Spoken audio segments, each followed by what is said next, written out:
everybody, welcome to my homestead and welcome to my channel. My name is Jared. In this video, I'm going to review this young adult devotional that took place yesterday with President Oaks and his wife, uh, Sister Kristen M. Oaks. And man, I was hoping for something like more on the positive side. I was hoping for, fun second coming hints and little things that we usually look for in talks and stuff like that we can talk about and speculate about and have fun with and just get excited about the second coming. And that didn't happen here. I guess it did in a way, just kind of highlighting the real trouble that we're in as a church, as a world. It's just, oh my.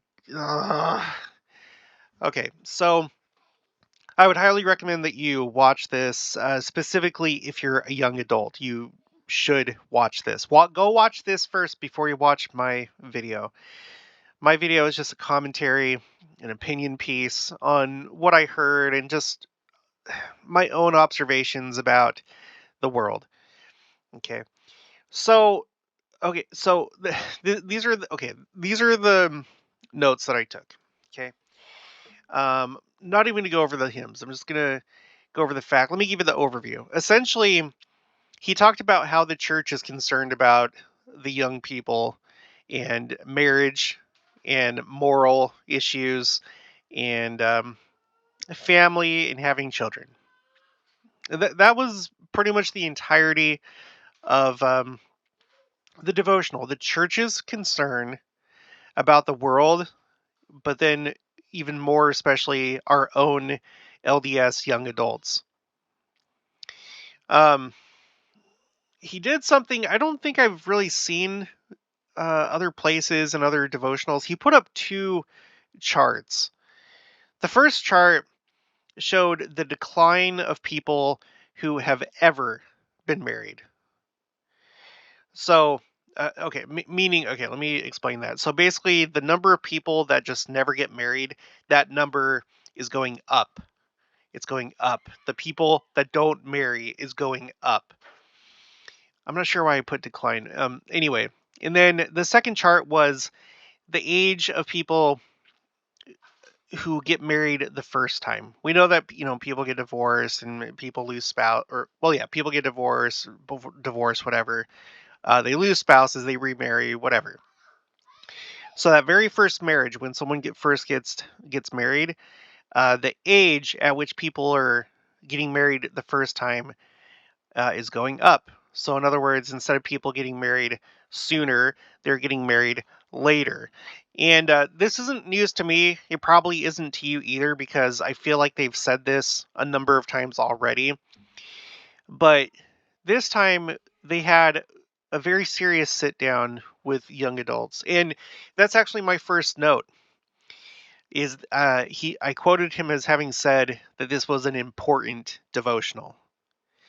They're all important, but I've never heard them really say this is an important devotional. So I think this one kind of stands out because it's very serious.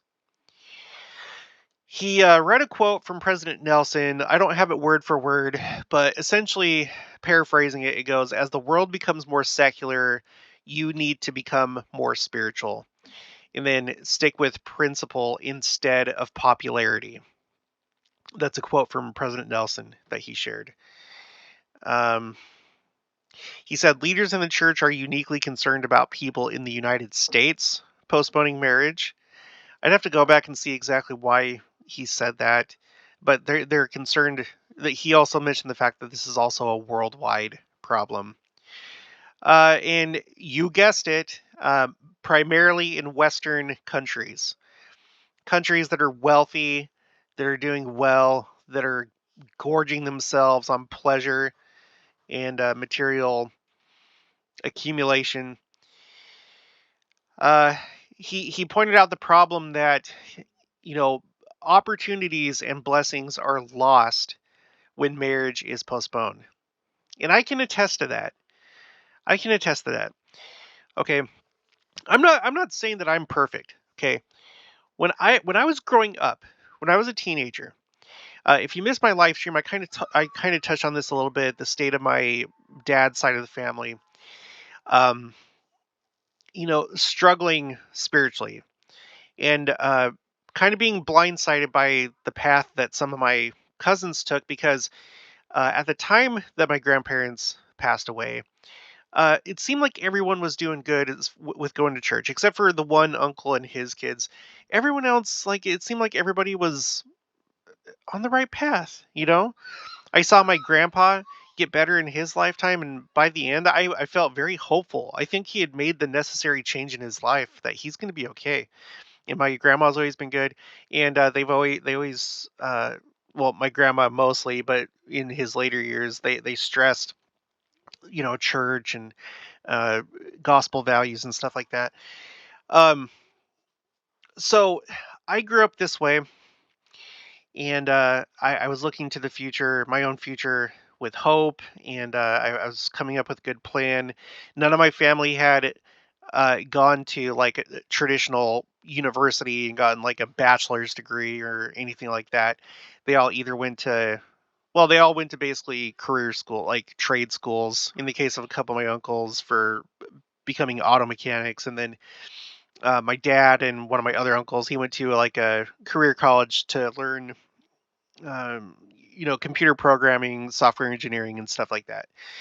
So no one had gone to a traditional university, and I was determined that I was going to do that because that message is so pumped out in society today. The church encourages you to get an education, and I'm not saying that that's the wrong thing to do, but the problem comes in with what the church doesn't say, and what usually families, you know, uh, parents in the church do say, where they say you need to go to college and get a degree so you can earn a lot of money, so you can have a comfortable lifestyle. Essentially, you need to have the same things that we do. Whether they outright say it like that or they imply it, it happens. The church does not. The church is more concerned with you being able to raise a family, live within your means. The Lord wants us to be educated.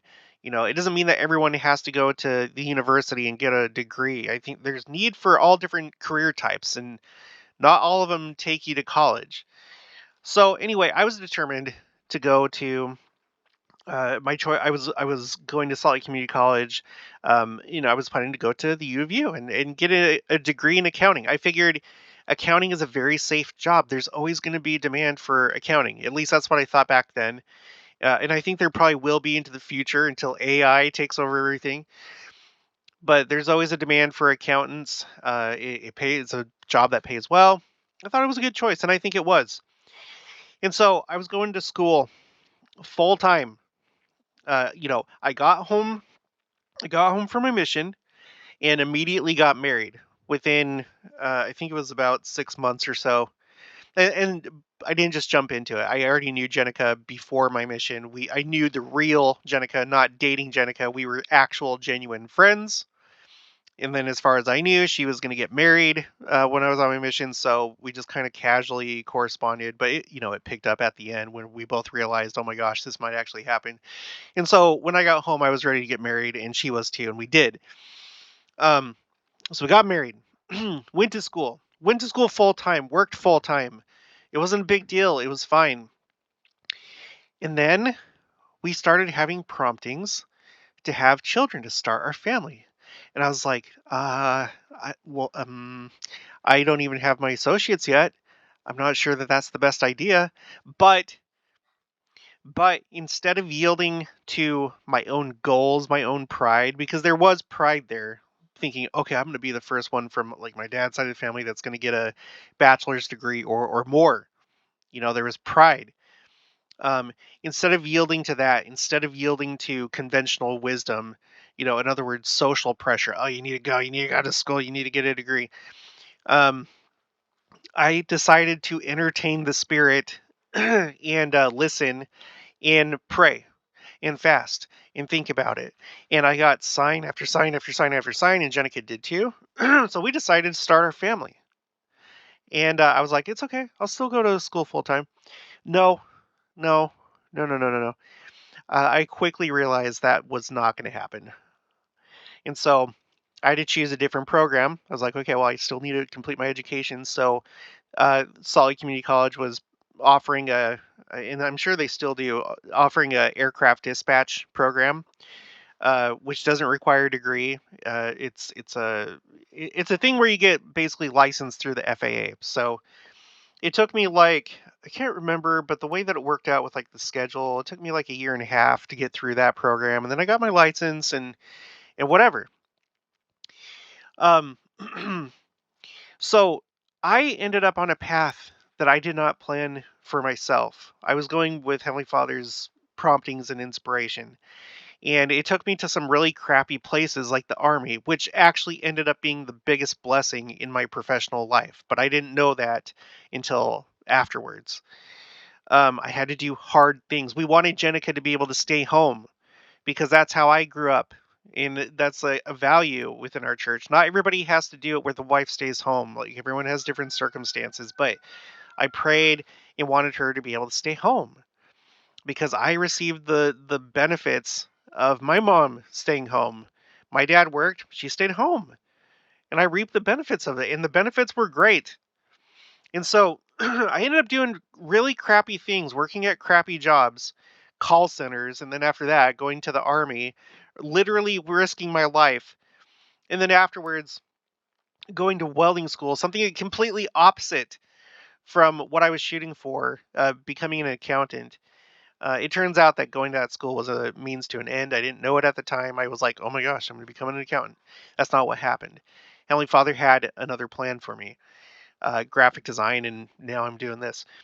But the point is, the point is that if I had stuck to my pride, and if I had stuck to conventional so-called wisdom and Utah culture, I would not have had my kids as soon as I did. I would not have had the opportunities like going to the army. I would not change that out for anything. That was a priceless time in my life. Um, I was so blessed by it in many, many, many ways. I would have lost out on those opportunities. I would have lost out on our kids because maybe we wouldn't have had. I wish we would have had more kids. Uh, Jenica has to get C sections. I'm scared. We could like try right now if we wanted to, but um, we've already had a few kids, and then uh, there's other factors. Okay, so but it makes me think if I had, um, if we had not had kids when we did, would we even have three? Would we end up with just like one, just two? I don't know.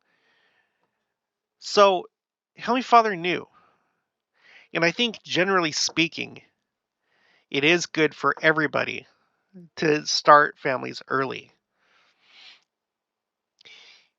Uh, there's so much to this. There's so much to it. But yes, opportunities lost and blessings postponed. He went over the idea and the fact that men need to step up and take the initiative. I guess right now there's a problem with young men that don't want to ask people out. They're scared.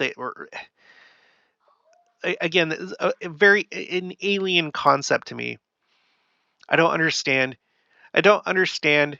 When I was on my mission, okay, full disclosure, okay, I was looking forward to dating, and I was even more looking forward to getting married.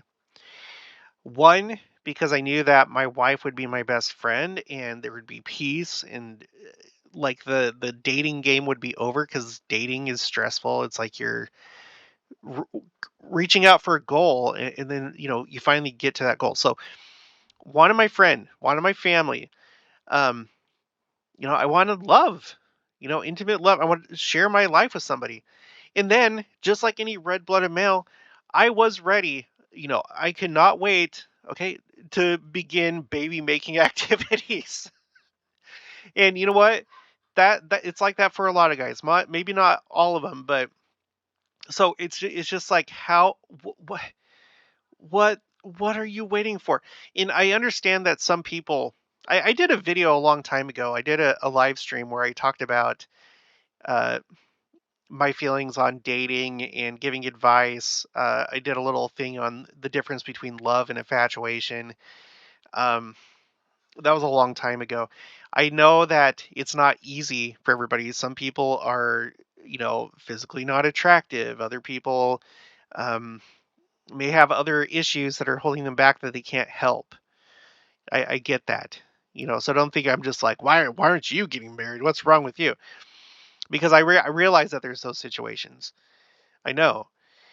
But in the case where there's not an issue like that, you know, if you're decent looking, if you don't have, baggage or whatever it is, then what's going on? What is going on? And I'll tell you, part of it is this materialism, this disgusting philosophy of the world that tells you that you need to acquire wealth and you need all these stupid things like nice houses in HOA neighborhoods and ATVs and boats and pools and all the stupid things. Look at what. Okay, this is perfect actually. That on my quotes A through Z um, tracker, I have marriage and materialism right next to each other. Uh, that's perfect. Look at this. Let's read this one and then let's read the next one. First one, Joseph Fielding Smith in Doctrines of Salvation, Volume 2, page 271. Abuse of marriage covenants destroys nations. And that is what's happening right now. The nations are being destroyed. When I was in the army, we had like a this like briefing. I can't gosh. I can't remember if it was like a briefing that they gave to all units that were no, because I think the whole brigade was there. I can't remember, man. I don't know, but there was like some briefing where they were talking about modern day threats and a changing world and future defense challenges and stuff like that. And guess what they brought up? They brought up the low birth rate in Europe and how you have a lot of people going into Europe, many from Middle Eastern countries that have higher birth rates, and that based on projections, those European nations are not going to be European anymore. I'm not making this up. This was a briefing. This was based on studies and projections based on birth rates that literally these countries that have embraced materialism, that have embraced vacations and soccer and raving and clubs and all this stuff, they're killing themselves. They're killing themselves as a nation. So, okay, the abuse of this ordinance has been the primary cause of the downfall of nations. When the sacredness of the marriage covenant is lost and the vows are broken, destruction is inevitable. This principle cannot be received in the spirit of contempt and indifference. It is ordained to be more, far more, than a civil contract, which a lot of people like to be like, oh, it's just a piece of paper. Yeah. No nation can survive the abuse of this principle. Rome, Greece, Babylon, Egypt, and many other nations owe their downfall to the breaking of the sacred covenant of marriage. The anger of a just God was kindled against them for their immorality. If the anger of God was kindled at them, why wouldn't it be kindled at us right now? The bones of a dead civilization on this American continent bear silent but convincing evidence that it was unchastity and the disregard of this sacred covenant which brought them to their final judgment. And then this one. This is one of my favorites. It's from Thomas S. Monson, April 2005 General Conference. So this is evidence that they've been concerned from it concerned about this ever since at least 2005, and probably undoubtedly before. He says, avoid the philosophy and excuse that yesterday's luxuries have become today's necessities. Again, pools, a nice house, 2 cars, 3 cars, whatever, SUVs. They aren't necessities unless we ourselves make them such, is what President Monson says. Or maybe at the time I'm not sure if he was president of the church. I don't think so in 2005. I don't know. Many of our young couples today want to begin with multiple cars in the type of home mother and dad worked a lifetime to obtain. Consequently, they enter into long-term debt on the basis of 2 salaries. That means both people are working. Perhaps too late, they find that changes do come. Women have children, or they just don't. Sickness stalks some families, jobs are lost, natural disasters and other situations occur, and no longer can the mortgage payment based on the income from 2 salaries be made. It is essential that we live within our means. Now, President Oaks, he actually addressed the fact. He addressed the fact that um, the housing market is not the same today as it was back then. And my own commentary on that, the reason why, is because of greed, pride, wealth.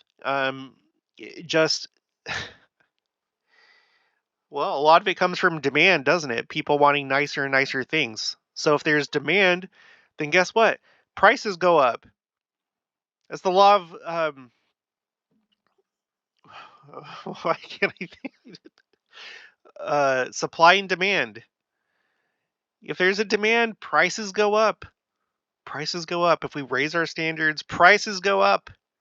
And then of course there's other things too. Listen, listen to me. Listen good. If you don't own a home yet, if you're a young person, um, let me go here. And it starts with the. Okay, I'm on Zillow. Literally, some of you are expecting to start out with this. A 6 bedroom, 7 bath, 7,800 square foot, $6.7 million home. Sorry, that is comical. It started with that. Okay, look, I know, I know, of all people, I know that you don't want to leave family. You want to live around family. You want to stick uh, to Utah or Arizona or Nevada or Idaho or whatever, places that used to be affordable. They used to be. When I was growing up, it was affordable. It's not now. It's not. Are you kidding me? Look at this house right here. Well, this is in Kansas though. There better be a lot going on with that house. Well, it's 4 bedrooms, two bed. Okay, whatever. That's a bad example. Forget that. Forget that you saw that. Okay. It's okay. It's okay for you to move somewhere that you can afford to live. It's okay. You don't have to stay in Utah or California where you're paying like $2,000 a month for an apartment or whatever, a piece of crap. That's why I'm not there anymore. Do you think that I wanted to leave the West? I'd only ever lived in the West, except for like when we were in Texas. But it's like the Southwest. In some cases, Texas is thrown in with the Southwest. There's a Wikipedia article about it that talks about the Southwest. Arizona is solidly Southwest, but a lot of times we're talking about like these states right here, and then sometimes Texas. So, for all intents and purposes, my entire life I lived in the Southwest. I didn't want to leave. I love Utah. I love Arizona. I love Texas, and I want to be close to family. But my family takes priority. Jenica staying home takes priority. And so, guess what? When we decided that we wanted to homestead, first we checked all the places that we wanted to live. And guess what? There's nothing. And so then we started looking at Texas. I don't know if it's like this today, but there's a lot more. There was a lot more in Texas in like 2019 and 2020 than there was other places. So you come here, right? Let's do, I don't know. Let's do, no, let's do Missouri. Let's just do Missouri. Okay, Missouri. Let's look for a house. Okay, apply. Let's look for, okay, what's all this? I have to remember how to do this. Let's go with, 1,500 square feet minimum, no max. Lot size. Let's at least have what I do, me, 2 acres. Apply. Let's have the price not be more. Okay, let's see. The minimum. Let's do a minimum 100,000. Well, no, let's not, because there are some decent homes, unbelievably, that are. I mean, if you're humble enough, there are some houses that might actually work for you. And let's keep it under 185. 185,000. Apply. So these are houses with at least 2 acres that are under 185,000 in Missouri. Okay, there's a lot. Here's 100. Okay, well that's pretty beat up.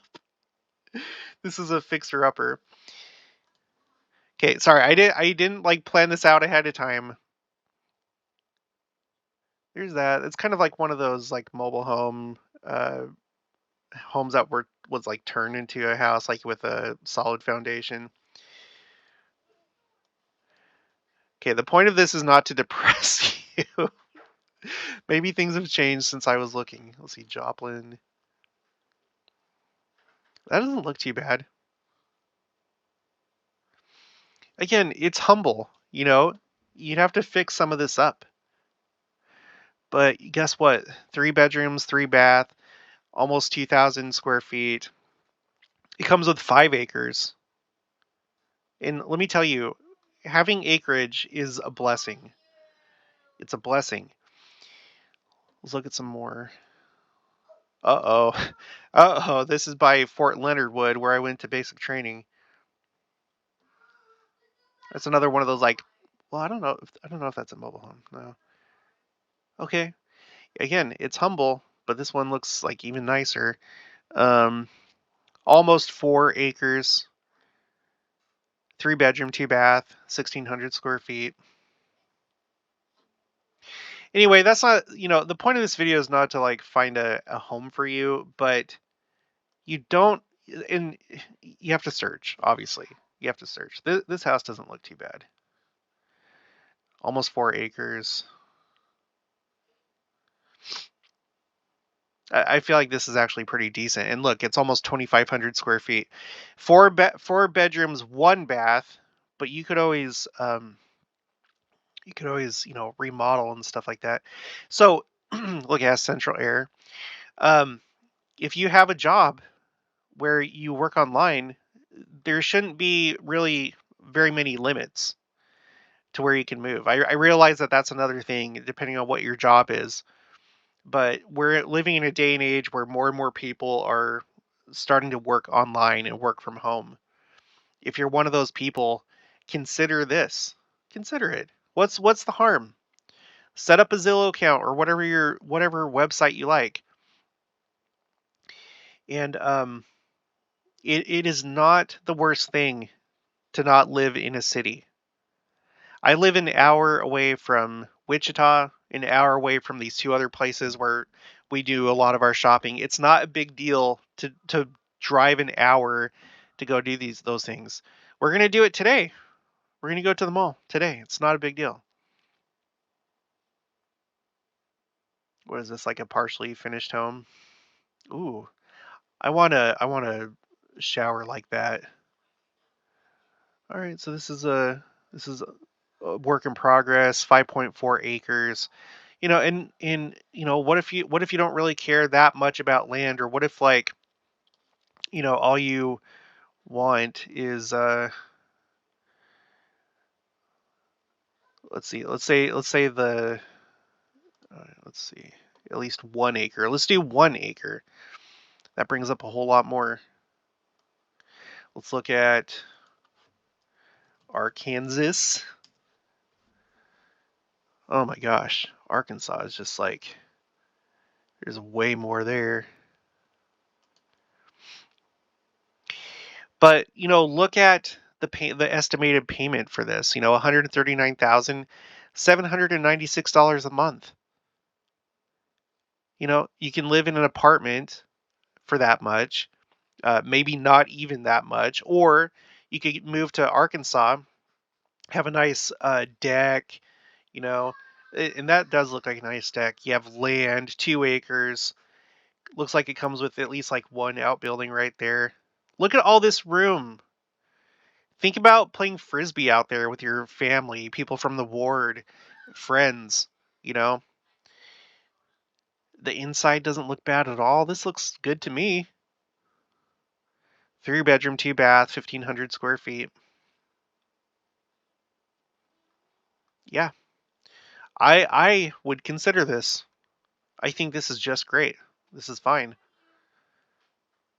Goodness. So anyway, um, the point is, we've become a society that has its standards so high and so ridiculous, and it's because of pride, mostly because you want to show your family, you want to show your friends just what you're made of.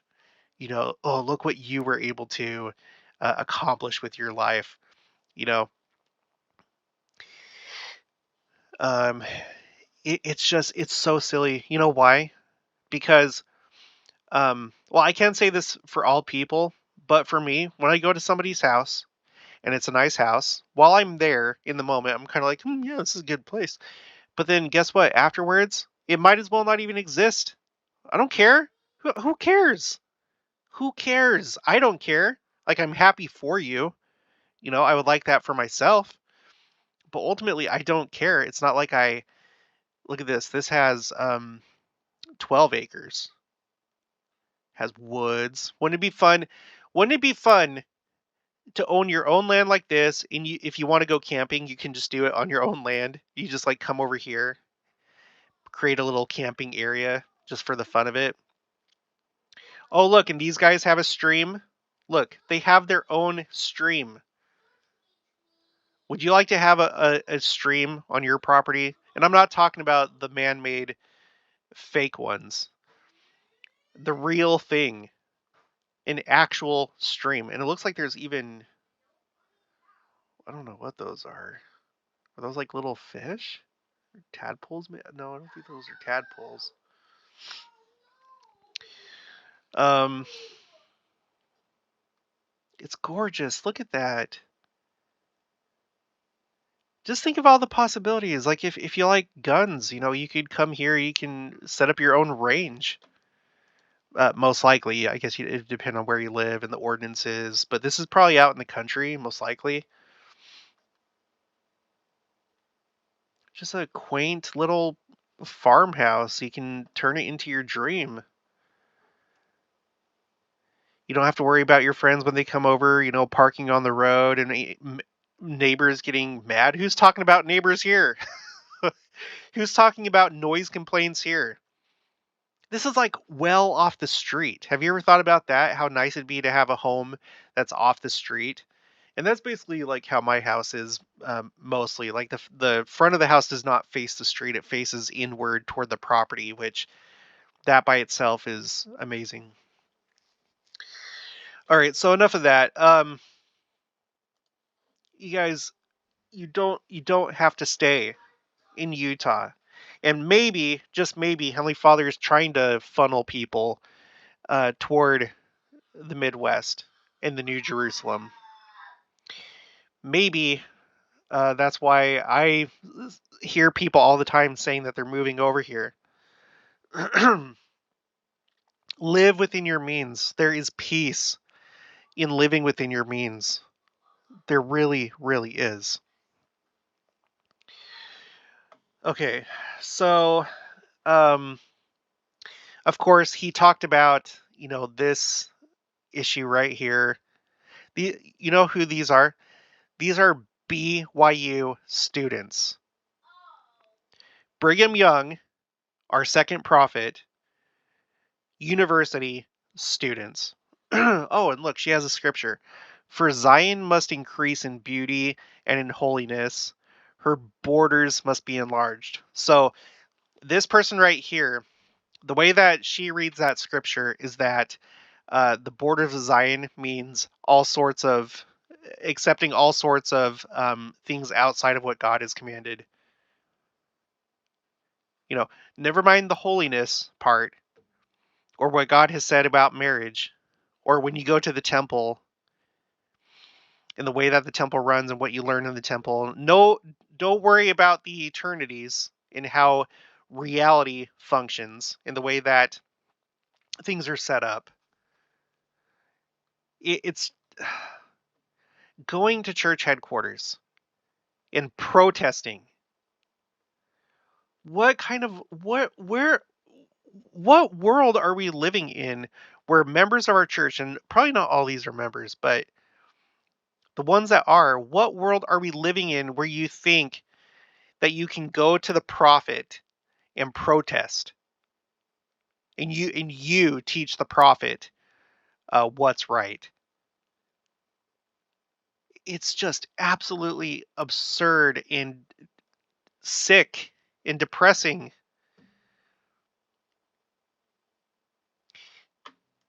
You know, he talked about we need to love people. Yes, yes, you love people. You treat them well. That's what I do with my brother. He's transgendered. He's a biological male. I'm not going to call him my sister. When he came here last year with his other transgendered partner, she's a biological female, but they've both decided to, in their minds, swap to the other gender. When they came over here, I did not harass them. I was kind. We played games. We went to Wichita. There's a place called Cowtown that's like uh, it's kind of like old Tucson if you've been there, or it's like a like a old west kind of thing that you can walk through. It's like a museum kind of thing. Um, we went there. Okay, but I'm not gonna become a quote unquote advocate because I'm sticking to my values. If that's what he wants to do, fine. And I'm not going to harass him and I'm not going to be mean to him. I'm going to include him. But the problem that some people have is they think that to do that, to include people, means that you have to all suddenly that means you have to advocate and fight for it. And that is not true. And some of you cave in from social pressures because you want to fit in or you want to be popular. That's what President Nelson is talking about here. Principles versus popularity. And some people prefer popularity, either for their own social safety and security, or if they're a narcissist, it's because that's how you live your life. You're trying to get attention. You're trying to stand out. You're trying to be special. You're trying to be popular. There's different types of narcissists, but some of them they go that route. There's other ways to feel special or stand out. It's not always popularity in the traditional sense. Um, let's see. Yeah, they talked about young adults having a hard time buying houses, and then they also mentioned student debt, and it's so messed up. It's it's so messed up how our world works. Um, the world of college. Some people, the answer is, well, make it free. Just have everybody, have it be paid by taxpayers. And I'm not trying to turn this into a political thing. Well, I don't understand it. Maybe I'm naive. Why in the world do colleges need to have such high um, operating costs? Why?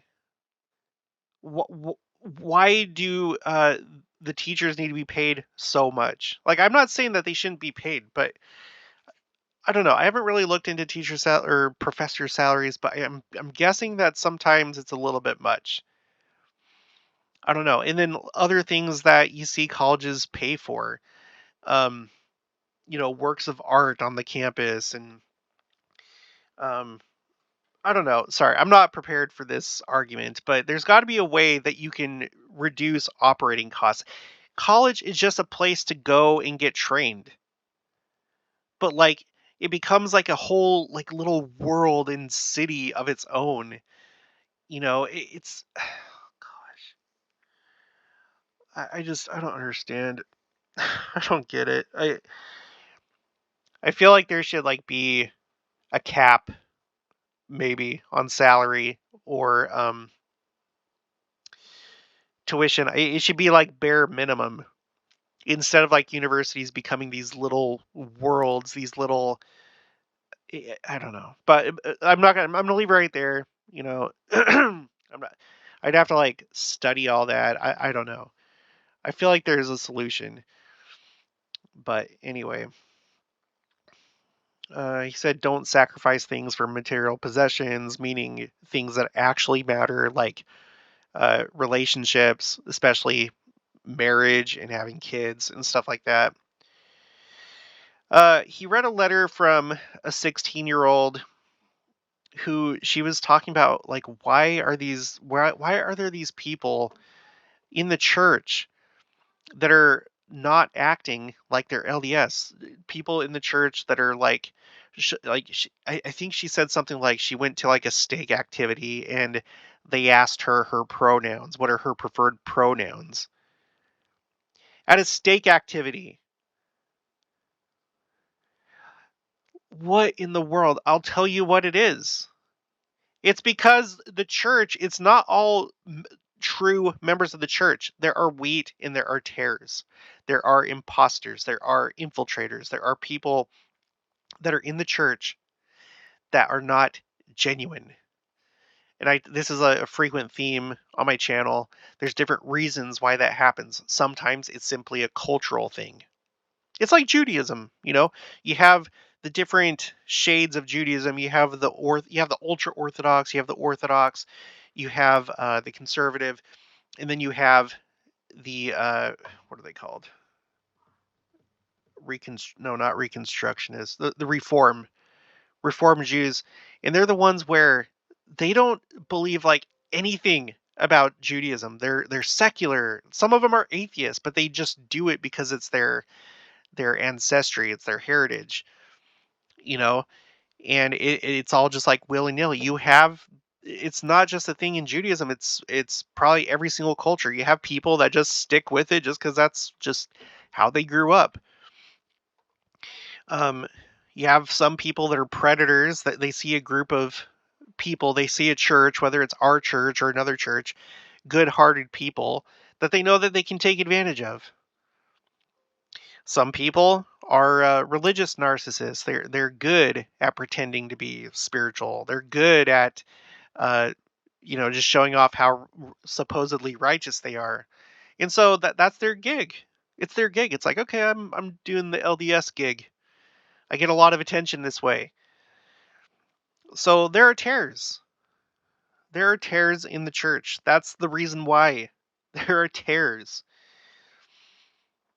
And in some cases, there's going to be people that are genuinely confused. And so that's why we can't just like be silent. We have to speak up and speak out, so the people that are genuinely confused receive the truth and think of things that they haven't thought of. Not everybody is the brightest bulb in the pack, or we all have strengths and weaknesses, and maybe certain things are confusing to some people, and that's fine. There's nothing to be ashamed of. But we that know better, we need to speak truth, and we need to be loud I'm not going to say proud. I We are against pride, as far as like unhealthy pride. There's such a thing as like good self-esteem. You're happy that you've accomplished things. You're happy that you're obeying the commandments. There is such a good thing as like good pride, but not pride in the sense like I'm unique and I'm special and I'm better, and I can do anything. I'm all powerful, all knowing. But narcissist. Um, so it's just, I don't know. So here you have supposed members of the church acting like this, acting like this, shouting at the prophet, um, ranting, wailing, right? You go on Google. Oh, here we go. What's being celebrated today? It's oh, surprise, it's some person that you've never heard of, Barbara May Cameron's 69th birthday. And it looks like she was an advocate from, I don't know, 60s or something like that. So, and then I do graphic design, and I sell my designs on these kind of sites like T Public, Cafe Press, and others. And you know what these sites are always pushing? Guess what they're always pushing? They're always pushing this. They're always pushing the counterculture. They're always pushing the narrative of the world every single time. Oh yeah, look at, very good. Very awesome shirt. Just awesome, awesome shirts. These are the shirts that they decide to highlight, you know, on the homepage. This is what all of us should be doing and how we should be living our lives. You know, you have all these different categories. Gifts for him. Oh, isn't that exclusionary? Gifts for her. Uh, I'm surprised that someone hasn't gotten arrested for using those pronouns. Graduation, travel. Oh, and of course, pride. Of course, you have to have a section for that. And it's the same thing. It's like that with all of them. Um, Here's a quick look at fertility rates, and I'm not going to so much go through this as look at the map that's on this article. So, blue is where you have high fertility rates, and then the lighter the color gets, the worse it is. And the United States isn't quite at the bottom, but it's really close. Canada is, unfortunately. Um, and of course, you have Spain and Portugal. In my live stream that I did, I talked about my cousins over there that are just living a hedonistic lifestyle. Nothing but concerts and football and Eurovision parties and fancy restaurants and partying with friends and just on and on and on and on. And no kids. Oh yeah, and traveling, of course. Yeah, you have to have traveling. Um, but yeah, you can see the whole Western world pretty much is in trouble. I'm a little bit surprised about Central and South America as a whole. If you were to average it, it looks like they're doing better than the United States and Canada, but I would expect them to look a little bit more like Africa in terms of fertility rates. Africa by far is doing the best, and good for them, and keep it up. Middle East, not as good as Africa, but probably the next best area on the planet. Of course, Australia is a Western country. Japan basically is too, even though it's like the furthest among the furthest east major countries that you could be in. They've basically been westernized because of World War II. Um, yeah, so this is the sad state of our world. We're dying, we're killing ourselves, we're just basically laying down and dying. And that's basically what's pushed. You know, it's all very anti human. Um, we need to lessen our numbers, we need to just go away. That's the main message being pushed in the world today. You can look into what's referred to as the narcissism epidemic. Excuse me. This was proposed by Twenge, and here's that person's book. It talks about their findings. I don't know if it's a guy or a girl, but they did a study, and the conclusion was that there's an increase in narcissism. Um, let's see. It says, let's see. Let me just read this really quick. Narcissism, an inflated view of the self, is everywhere. Public figures say it's what makes them stray from their wives. Parents teach it by dressing their children in t-shirts that say princess. Teenagers and young adults hone it on Facebook, and celebrity newsmakers have elevated it to an art form. Of course, this is like an older book. Does it have the publishing date?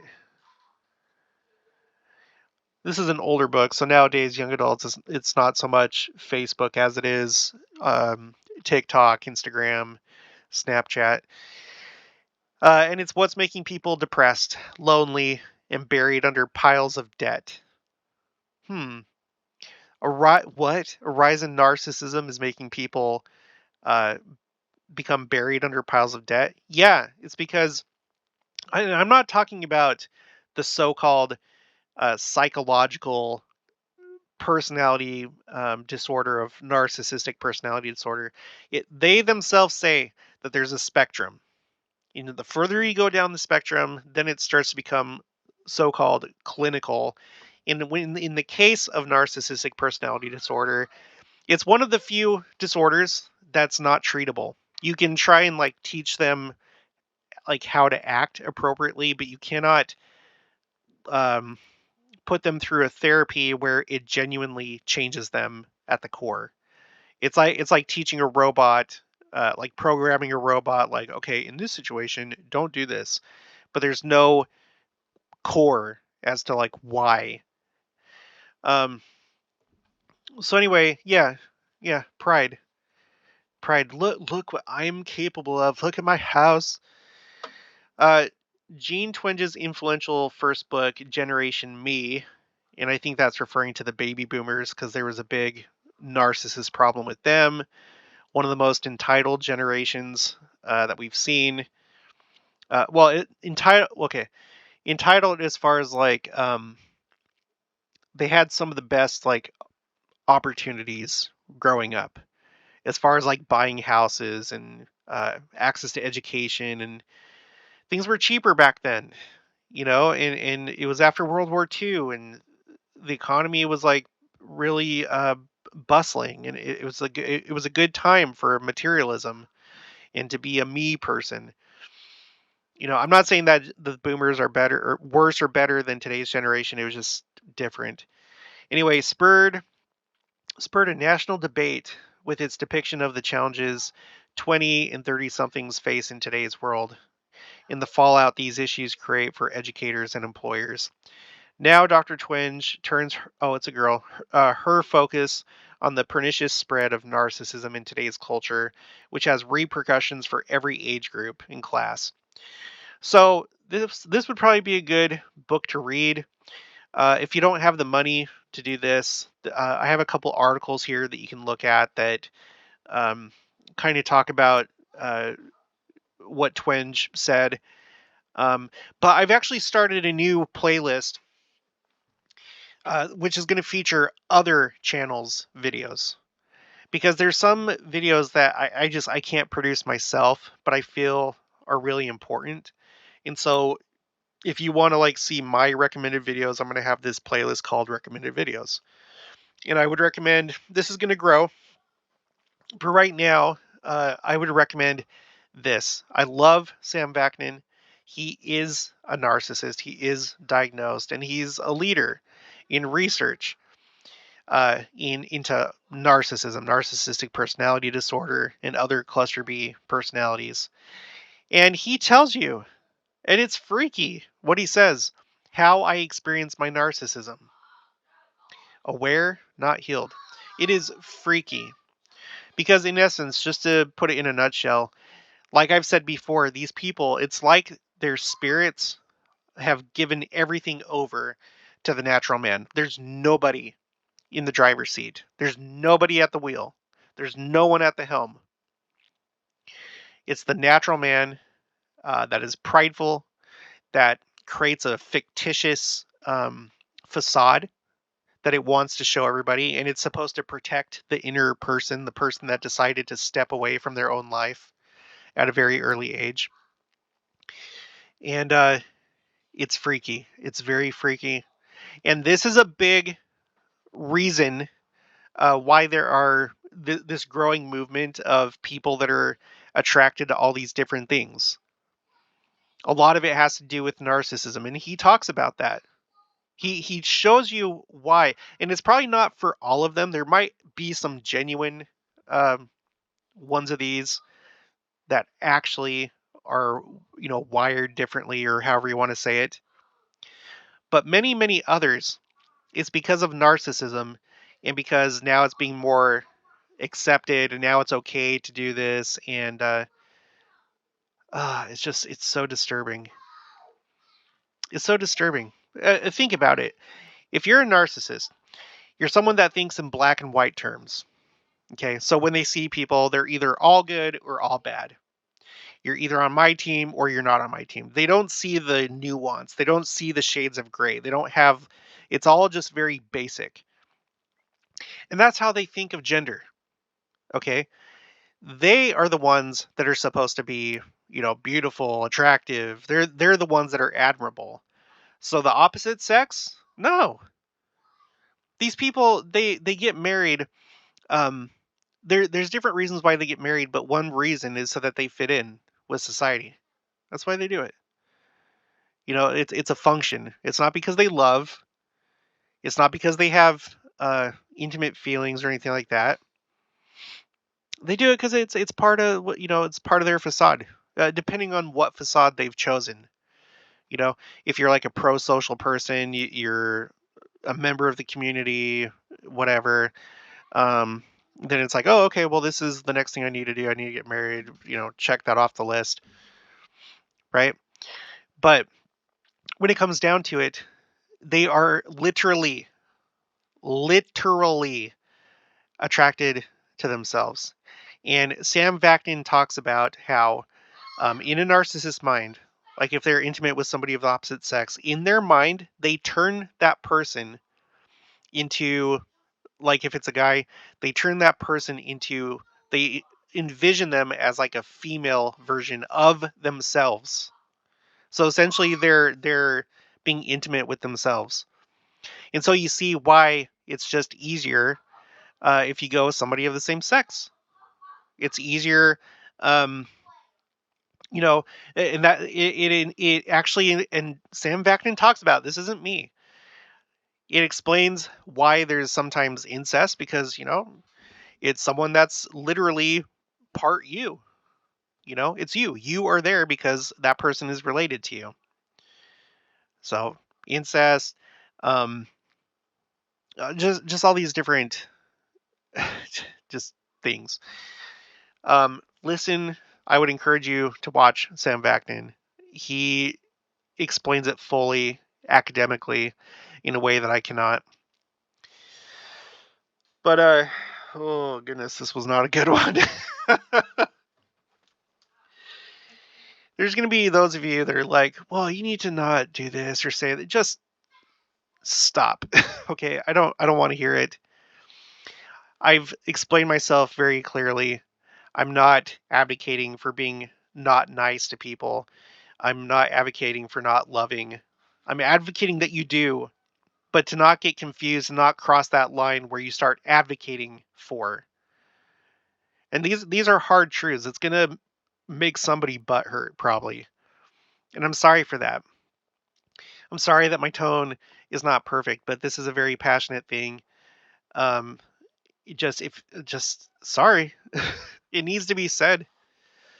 It needs to be said because we just keep failing and failing and failing and failing and failing and keep producing more and more of these type of people. We are enablers if we're doing or not doing certain things. You know, when we sit back and we don't talk about it, when we gorge ourselves on materialism and our wealth, this is what happens. This is what happens when we don't spend family time together, good quality family time, because we're too busy working, we're too busy being a part of the community and showing off to everybody how influential you are or whatever the case may be. When we buy our kids everything that they want so they're perfectly comfortable and they live in luxury, this is what happens. This and other things, you know? And then when there are options available, okay, wait, that's not a very good segue. Where'd it go? And then going back to this, when there are options available elsewhere, and we have to maybe take a little bite out of humility pie and go somewhere that doesn't look like this, right? Because this is what everybody wants. Everybody wants this, but if we have to settle for something like this, maybe this is the better way to go. If you don't enslave yourself with debt and play the stupid keeping up with the Joneses, and maybe just maybe you'll have a better quality of life here with people that think the same way, people that are more on the humble side, people that live a more humble lifestyle. Um, this is a nice place. How is this only 134,000? This is 5 bedroom, 2 bath, 3,200 square feet. A little over 1.5 acres. That's a cute house. You already got some fencing up. Got a deck. Anyway, um, just why? Why do you have to? Why do you have to be over here and do this? Let's see. No minimum. Let's see. Hold on. Let's say any price as the maximum. Minimum. It has to at least be $200,000. Apply. We better take the acreage off because it's already enough just having the land by itself. Oh no, we can't have 1,500 square feet. We at least have to have 2,000. Maybe for some of you do if you have like a larger family, and if you do, good for you. But if you don't, then why? Look at these houses. $650,000. That's over $500,000. And look, you have a road that goes around you. Your neighbors are just right there. Oh, yeah, look at that. Look at the inside. Living like gods. Let's see. $500,000 this house. $500,000. Let's see. Let's see. I want to live in Salt Lake City. I want to live in Murray because that's where I grew up. Oh, here we go. $899,000.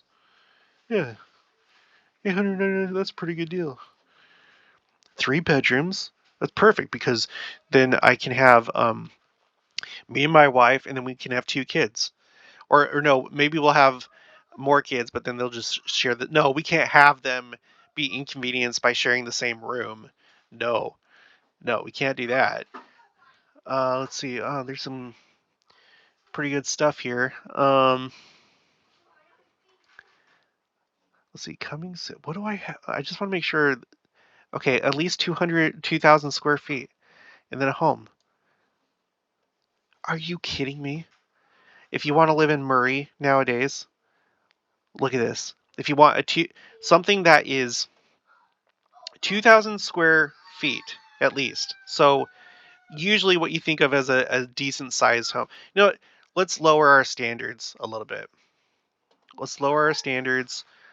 Let's say 1,500 square feet. What happens then? Not much. Not much. Look, you can live in Midvale. Let's see. Oh, okay. 575,000. What's this?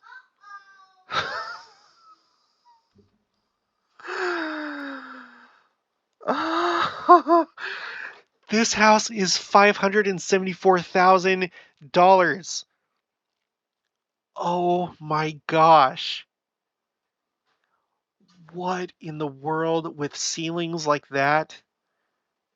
Oh no, I thought it was like that old ceiling paneling stuff that you see like in office buildings.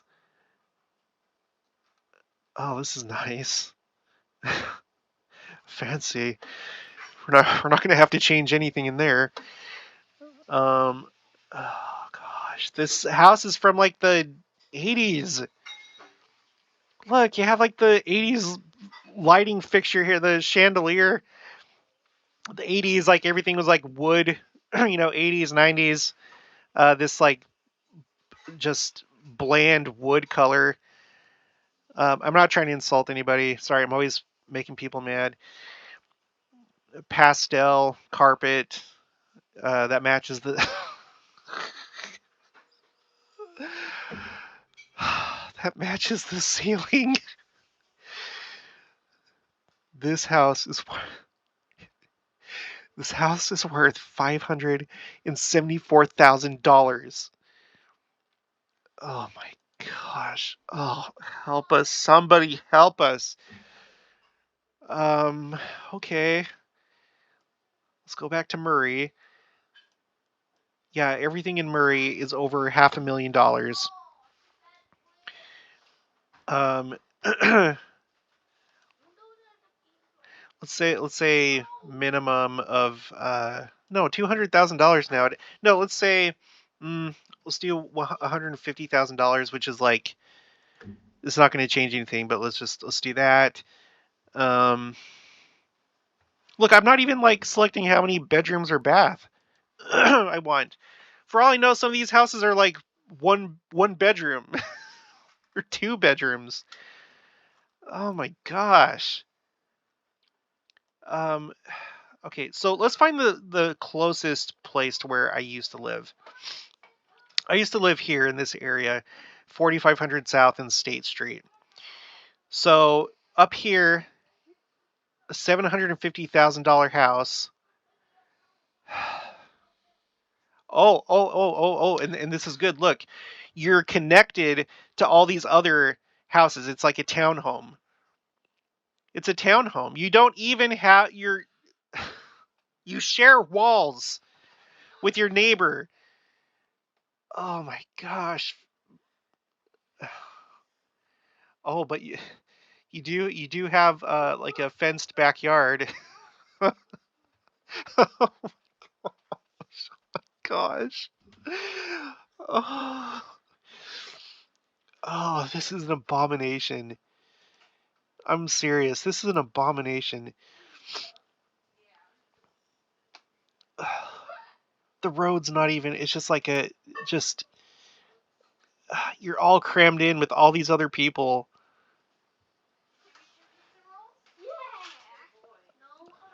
Um.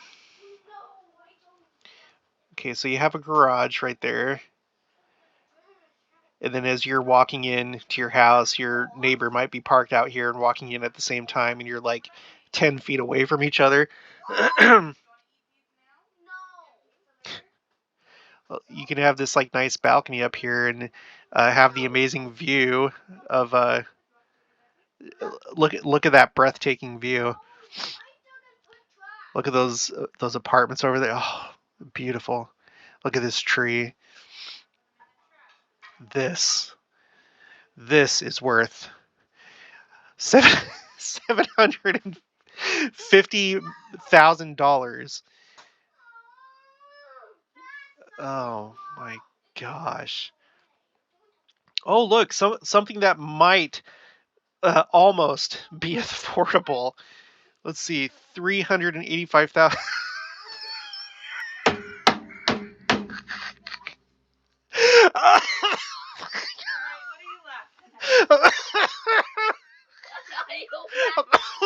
Oh no!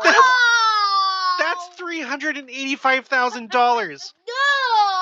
This house right here is $385,000. 1944. Oh yeah, that was a good year for houses. Oh my god!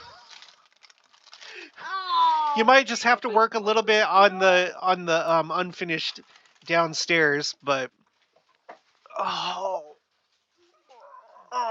gosh. I might have nightmares tonight. Oh, look at South Salt. Now, let me tell you something about South Salt Lake. And no offense to anybody that lives there, but South Salt Lake is known for its fanciness. Not, holy crap. Let's look at this $895,000.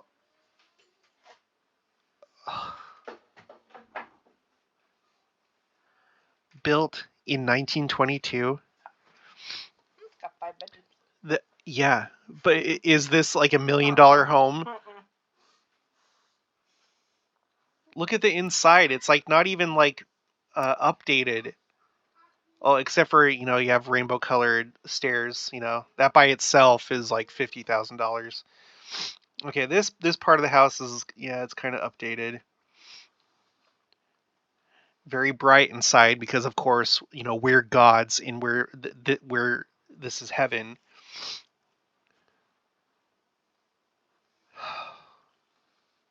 Oh, this is insane. Let's see, West Valley. Okay, so West Valley is a little bit more affordable. If you can afford over $500,000, then you could live in West Valley. Yeah, look at this. A $500,000 home. This is a $500,000 home. Oh, look, you get a big backyard. Isn't it beautiful? Just put your shoulder to the wheel and maybe you can make some grass grow there.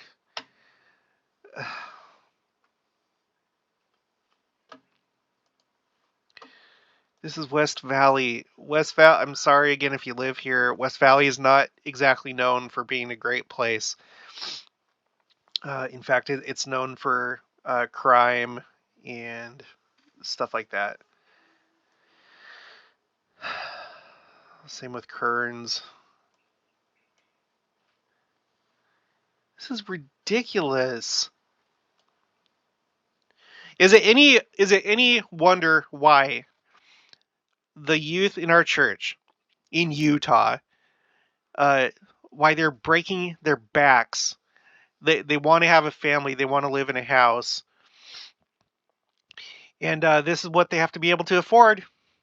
So you better go become a doctor and go to school for 8+ years and make sure that your wife does too. Maybe she can be a dentist. And then you can, have the family that you always wanted, live the American dream, you know. Just buy something quaint, don't do anything too gaudy or anything. Live over here in West Valley, but just buy something that's just like $820,000. That's really all that you need. a very modest home. Um, that way the kids, they won't grow up in like luxury or anything. Freaking A. Oh. Oh my gosh. Let's look out here in Magna. Oh. Now Magna is just dirt cheap because over here you have houses that are less than $500,000. So you could live here. Yes, because this is a junker, that this is a smaller home. It's only 1,700 square feet, and it's a junker, and so $415,000. That sounds about right. Oh, there was a price cut of $5,000, so that's actually a really good deal. Look, you have a pergola in the back. Pergola with benches.